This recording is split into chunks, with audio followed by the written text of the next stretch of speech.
ગુજરાત પ્રદેશ શિવસેનાના પ્રમુખ એસ.આર. પાટીલે ગુજરાતમાં ભારતીય જનતા પાર્ટીને સમર્થન આપી લોકસભાની ગુજરાતની 26 બેઠકો પર ભાજપના ઉમેદવારના પ્રચાર પ્રસાર કાર્યમાં લઈ જવા શિવસેનાના કાર્યકરોને સૂચના આપી છે.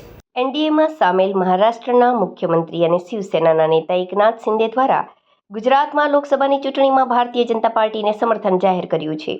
જે અંગે શિવસેનાના નેતા એકનાથ શિંદે દ્વારા ગુજરાત પ્રદેશ શિવસેનાના પ્રદેશ પ્રમુખ એસ.આર. પાટીલને માર્ગદર્શન અને સૂચનાઓ આપવામાં આવી છે.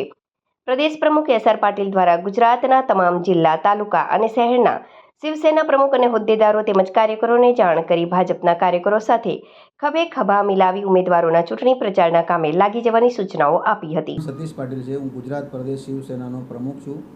શિવસેના એ જે અસલ બાલાસાહેબના વિચારોવાળી શિવસેના, જેનું નેતૃત્વ મહારાષ્ટ્ર રાજ્યના મુખ્યમંત્રી શ્રી માનનીય એકનાથ શિંદે સાહેબ અને શિવસેનાના મુખ્ય નેતા કરી રહ્યા છે. અને એમના આદેશ અનુસાર અમે અહીંયા ગુજરાતની અંદર કોઈ પણ સીટ પર ઇલેક્શન લડતા નથી અને ભારતીય જનતા પાર્ટીને 26 સીટ પર સમર્થન જાહેર કરીએ છીએ.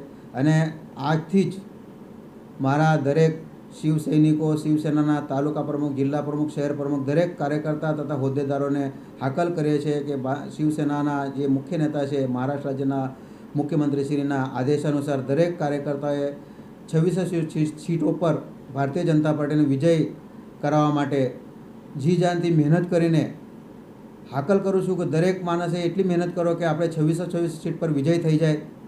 આવી મારી દરેક કાર્યકર્તાને અને શિવ સૈનિકને વિનંતી છે અને એ જ અમારા રાષ્ટ્રીય નેતૃત્વનો આદેશ છે.